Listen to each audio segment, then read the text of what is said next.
Hello, everyone. Welcome to Everything Iconic with me, Danny Pellegrino. I'm so excited because my guest today is someone I grew up just idolizing, loving, Oh. enjoying.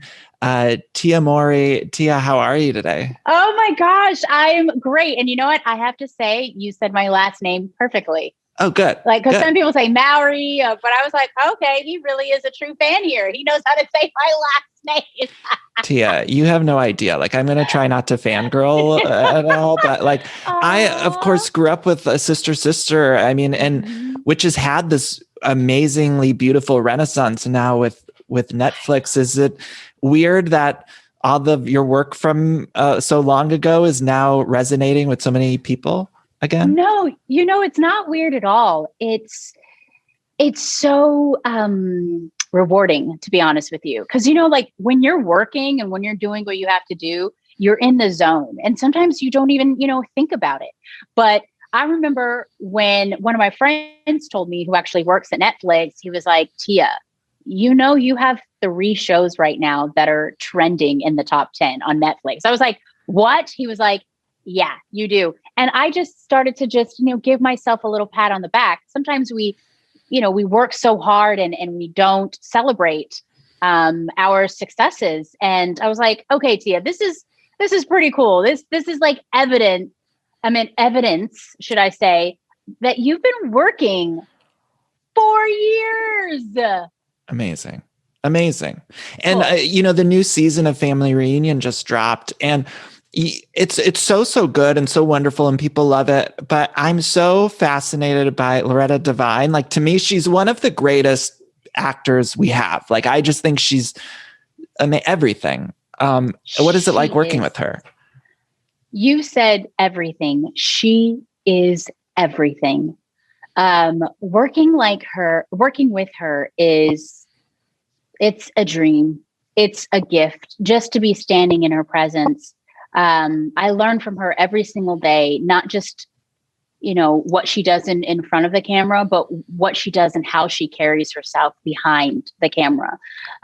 She works so hard and she loves what she does. And she is just, she's a pro. She really, really is. And I get excited to read the scripts just to see what the show is about, but I also get excited to read the scripts to see what they have her doing in the show. And when I'll read it, I'm like, oh, she's not going to do that. Like, she's totally not going to do that. And she does. Like, I'm like, okay, so she is going to like dunk a basketball. Like, she's so, She's the and best. she's the best. And what I love about her is she gives 110% in everything that she's doing. And she's funny. Like, she is so funny. Is I know she's singing on the show this season, but like, does she sing around set? Like, I'd be like, Loretta, like, give me a little Dream Girls or something. Oh my gosh. She's constantly singing and dancing on set. So she's always singing and dancing on set. But I will say this, when the cameras aren't rolling, she'll do little songs here and there, but it's like you gotta pay her to do it. Yeah, of course. She's Yeah. it's this is something that she don't give out for free. You know what I Right. mean? Because she's so talented and it's just so wonderful. But there are moments and times when she'll just kind of bolt and sing, and it's a lot of fun.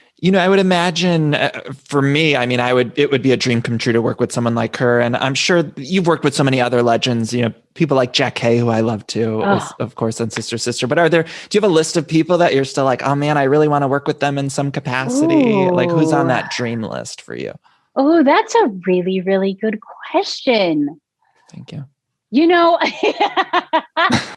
I I I absolutely have always admired and looked up to, let's just say this. I'm really jealous that my brother, Taj Mori, he's actually working with Viola Davis. Uh, So Taj, he ended up booking this pilot for ABC called Black Don't Crack.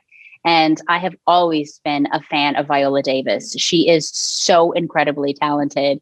And he's like working with her. It's her show, her and her husband. It's their production company. And I'm like, to be able to work with Viola Davis, and I actually met Viola Davis with Loretta Devine because everybody knows everybody in the business at a party. And, they know each other very well. But to be able to work with Viola Davis would be cool. And I've also looked up to Halle Berry. Halle Berry, I'm actually following her on Twitter, not Twitter, Instagram. And when she started following me back, I was like, oh my gosh. But I've met her years ago, and she's always been so incredibly humble and just kind. She's an Ohio gal. I'm an Ohio boy. She's an Ohio gal. Oh, yeah. And so I feel she's got that Midwest energy, which I like. Yeah. Yes. She's incredible. So I would love to work with Halle Berry. You mentioned your brother. Forgive me if I'm getting this wrong, but you and your sister were sort of discovered on the Full House set that he was working on, right? Is that the story? How did that happen? That is the story. So my sister and I, we came out to LA from Texas to pursue an acting career. My brother wasn't even in the picture yet, meaning wanting to, be in the business. But for some reason, when he came to LA, with us, he just took off, and he took off before we did. And so he booked Full House. And my mom, we didn't have a babysitter, and she would just have us hang out on set. So while my brother Taj was filming and doing his thing, they have those bleachers where the audience would sit. And that's where my sister and I, we would sit. Sometimes we would even, we would babysit the Olsen twins. It was really cool to kind of just hang out in their dressing room and kind of just like take care of them for a minute. Was Elizabeth Olsen around at this point, or was she not even? No, you know what? I never saw her, because I know that is she older or younger than the twins? I think she's younger. She's younger for sure. Oh, but so we were discovered on my brother's on that set, the Full House set. And it was one of, her name was Irene Dreyer. And I don't know how she got on the set. I don't know if, she knew someone. Of course, she had to know someone there.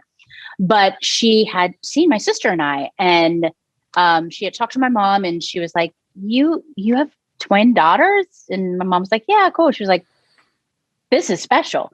So then we ended up meeting up with Suzanne Dupass and Suzanne Costin. Who actually, Suzanne Dupass, she helped not really create, but discover the Jackson 5. Wow. So we were so thrilled and excited to meet Suzanne Dupass. And if you watch Sister Sister, it's Suzanne Dupass Entertainment. And so that's how it all started. It was just being discovered. Crazy, right? It's crazy. I'm a big 90s junkie too in general. And did you see that 90s documentary that Soleil Moon Frye did on Hulu? No. And I know fantastic. Soleil. I worked with Soleil on an animated series called Bratz, like in 2005, like years ago. And I love her. She's so amazing. No, I did. Tia, you got to go watch it. It's called Kid 90. And there's so many people that are huge stars now, but she had footage from her youth that we get to see everyone. And there's a lot of sadness too, because, being child stars, there's been so many people who have left us too soon. And, but it's this fascinating footage that, and a beautiful narrative too. She talks about when she was in the industry, she had a breast reduction because she was so sexualized from such a young age. Did you and your sister, how did you guys navigate, going through Hollywood at such a young age? Because you two were pretty, from what I recall, out of the tabloid scene and stuff like that. Was that purposeful or? Well, I'll keep it short and sweet. We had parents who were military. We had parents who were so incredibly strict. Right. And, my mom and my dad, they loved that our dreams were coming true. But still to this day, they're like, that's awesome. That's great. But what's more important to me is who you are as a person. It's your integrity. It's your character. It's how you treat other people. That is what wows them. So they really kept us grounded. We had chores throughout Sister Sister. I always tell this one story where, I had my makeup done. I had put on a gown and I was going to the Phantom of the Opera, at the Pantages Theater. And right before I was leaving out of the house, I was with my sister and our friend. And my mom was like, "Where do you think you're going?" I'm like, we're going out, She's like, "Oh, you're not going anywhere until you finish cleaning this kitchen." So literally, I'm in my makeup and with my, my dress, and I have a broom and, a dustpan sweeping the floor. And our friend, she took a photo of us doing that because she was like, "I want people to see that this is how Tia and Tamera live." Like, yes, my mom was like, "I don't care. You got these Nickelodeon Kids' Choice Awards. You guys are, stars or celebrities. But at home, You're still you are you're my daughters, Tia and Tamera, who have, responsibilities." I love that. I love that. Mm-hmm.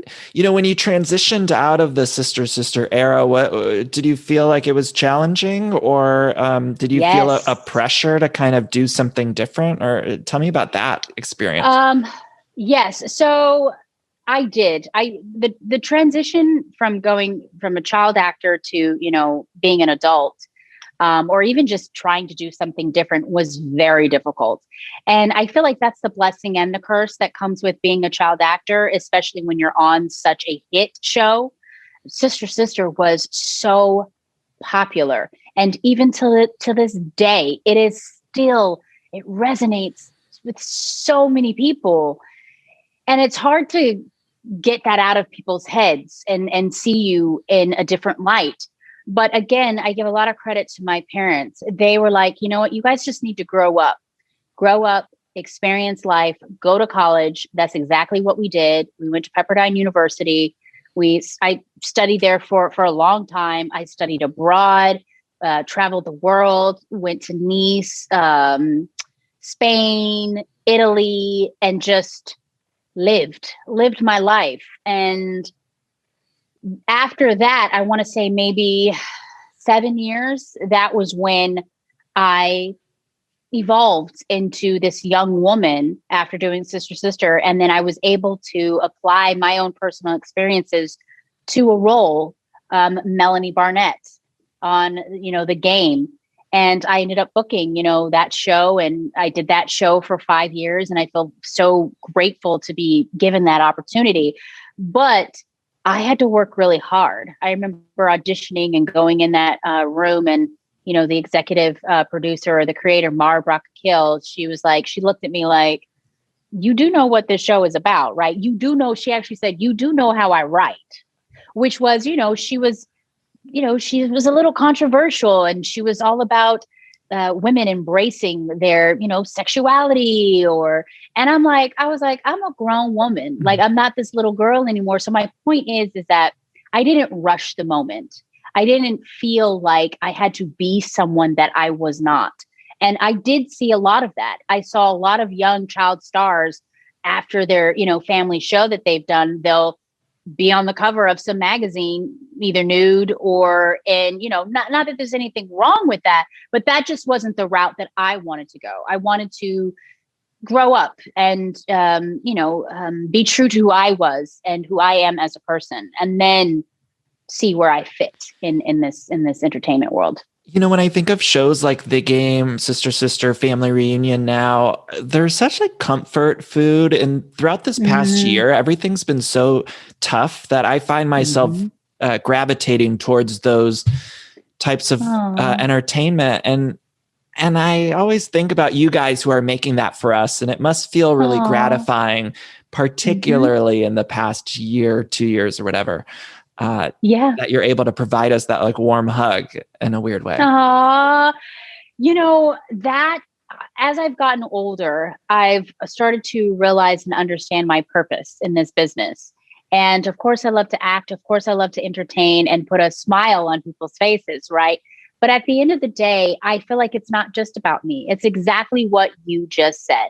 Television, it speaks and moves so many people. And if I can be able to give someone that virtual hug, especially in the times that we are living in now, or, there are some people, not some, many people, they're like, "Tia, you You taught me English, when I moved to America. And I'm like, wow, like those are the things that are profound to me and that keep me doing what I'm doing today. It's not just about myself, it's not just about me. Of course, I love to do what I do, but it's become even more purposeful. So for you to say that, it puts a smile on my face, and it's beautiful. Look, I was also it's not weird at all. I was also smiling watching the new season of Family Reunion because you have all these housewives on that I'm a big housewives junkie. And I know you are. I know. You have Candace from Potomac. You have Kenya Moore from the Real Housewives of Atlanta and Brandy Glanville from Beverly Hills Housewives. What were they like to work with? Were they a nightmare or were they on their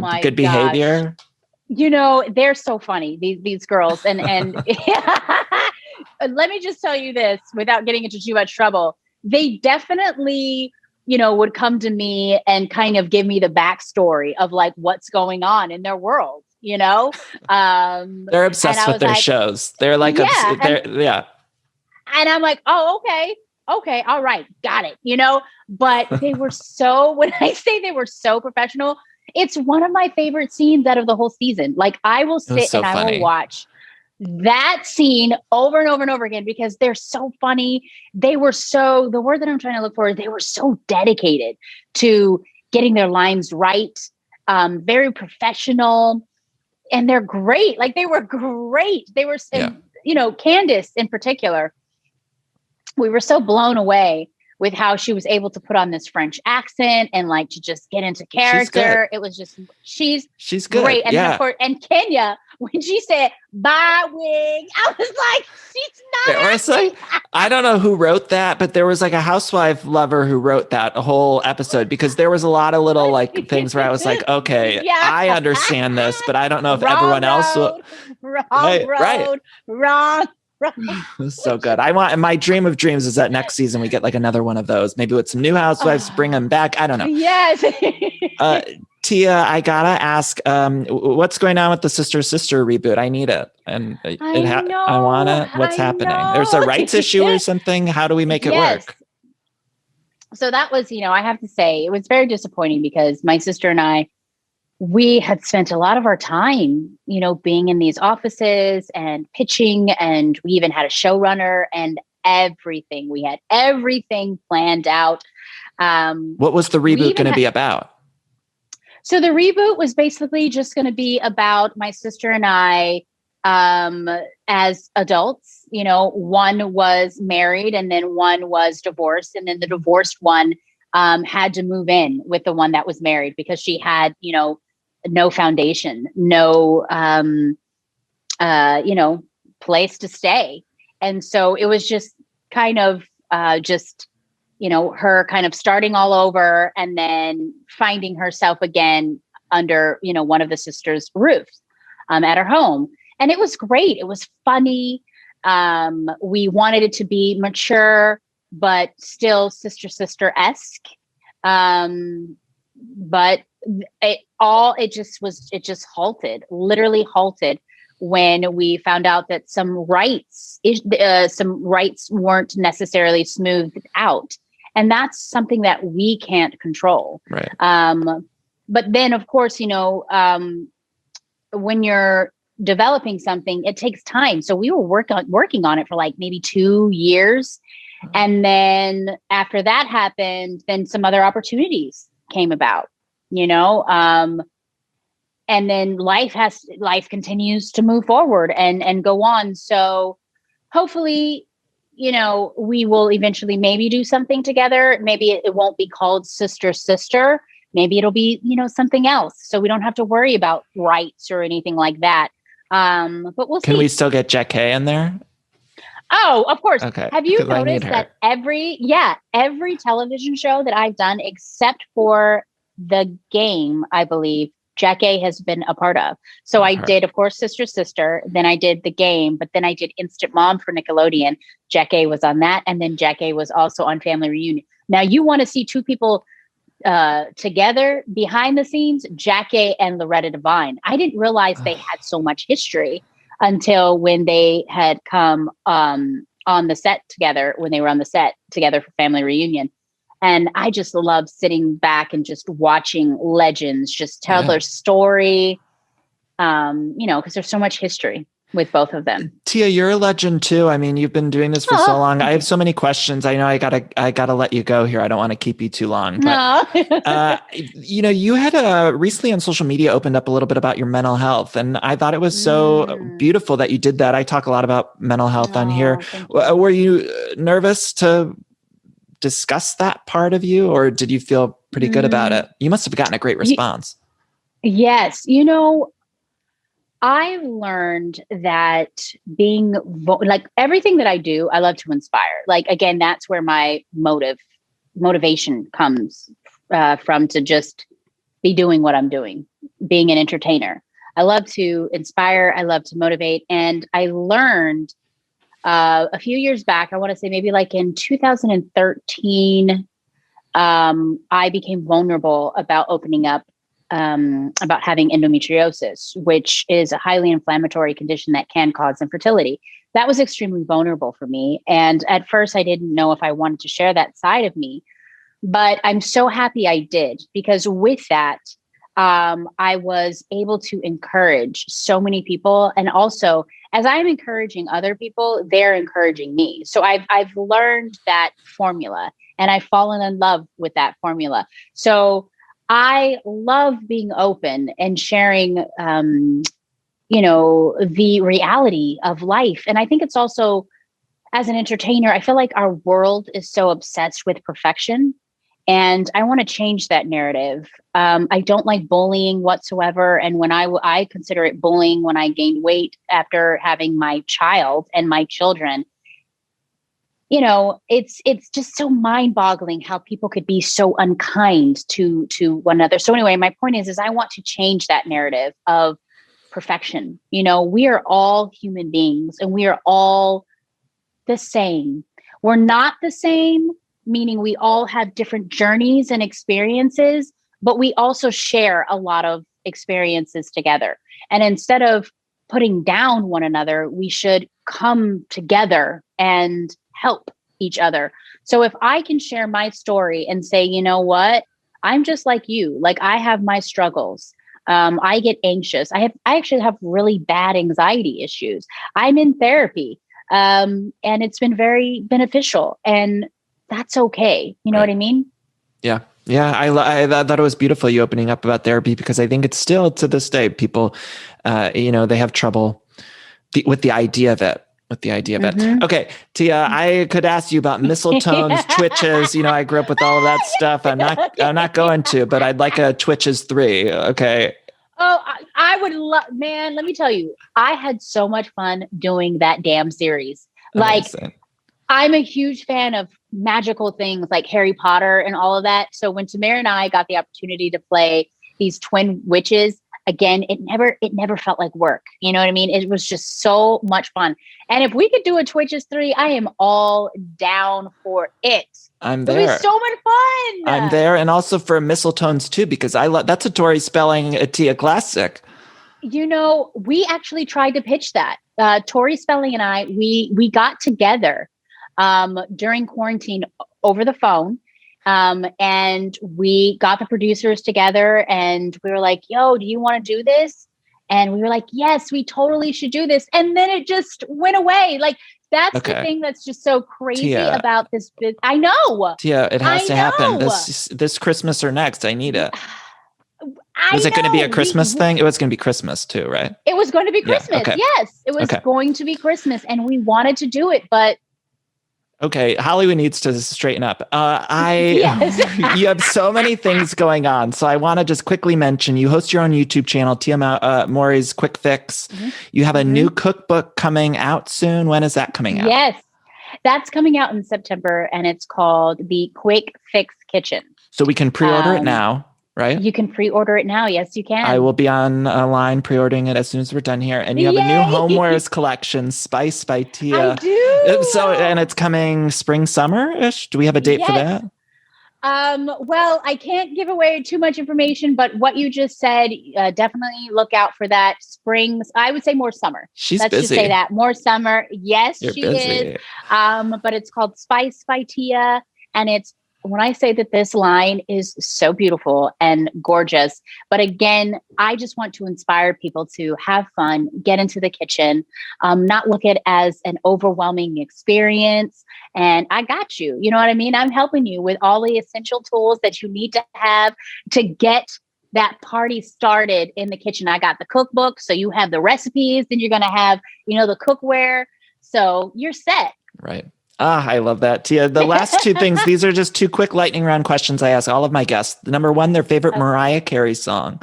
And also, if you were choosing Sexiest Man Alive for People magazine, who would you choose? Okay. Mariah Carey.